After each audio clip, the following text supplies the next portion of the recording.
For the wife does not have authority over her own body, but the husband does.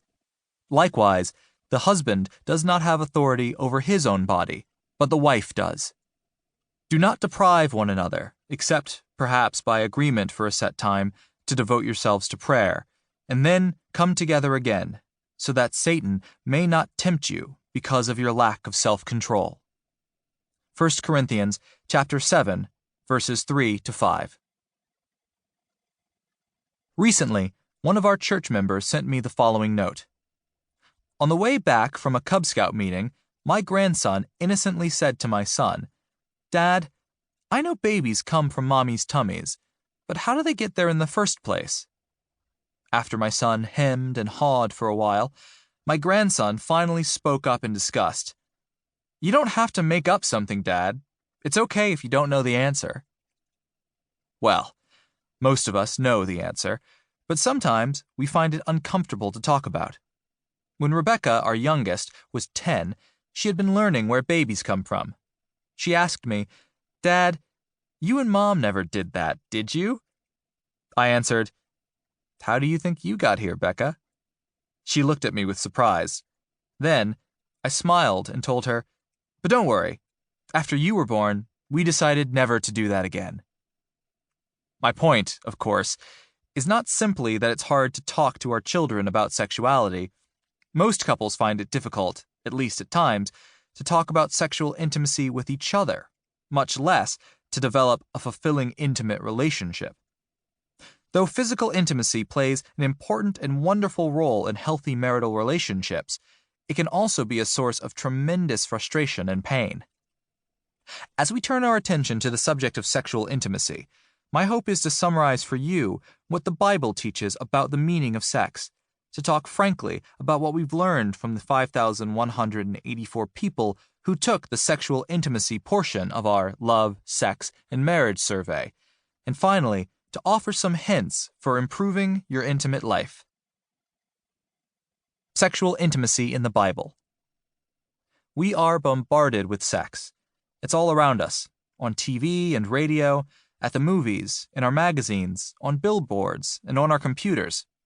One of the few places we feel uncomfortable with sex is in the church. And that's tragic. We've allowed society to dictate what sex is and what it means, and consequently, sexual intimacy has lost much of its beauty, power, and significance for far too many people. The Bible speaks regularly about sexual intimacy, not just prohibiting certain things, but positively portraying intimacy as a gift from God. The Bible's first mention of sex is near the very beginning of the text, in the 2nd chapter of Genesis. Genesis chapter 2 describes the Bible's first marriage, the relationship between Adam and Eve. And at the end of the story, the text says that a man and woman shall cling together and become one flesh. It goes on to say they were both naked and were not ashamed. Verses 24 to 25. The text is clearly referring to sexual intimacy, as the man and woman are described in a sexually intimate embrace, and it is just as clearly telling us that sex is not tawdry or something we shouldn't acknowledge or talk about. It is as much a part of God's good creation as anything else mentioned in the story. In Genesis 2 and throughout the Bible, there are 3 big ideas when it comes to the purpose and meaning of sexual intimacy. The first involves simple biology. Sexual intimacy is the means God devised for human beings to reproduce. It is therefore a means of co-creation with God.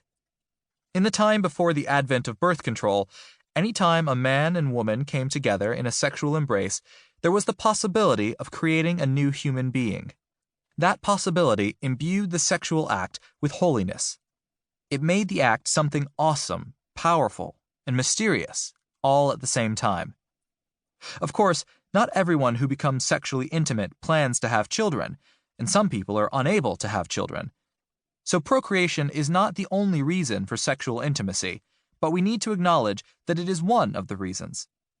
We also need to recognize that God made this act of co-creation pleasurable, almost irresistible, so that we would continue to perpetuate the species, to be fruitful and multiply, despite the many hardships and sacrifices that go with parenting.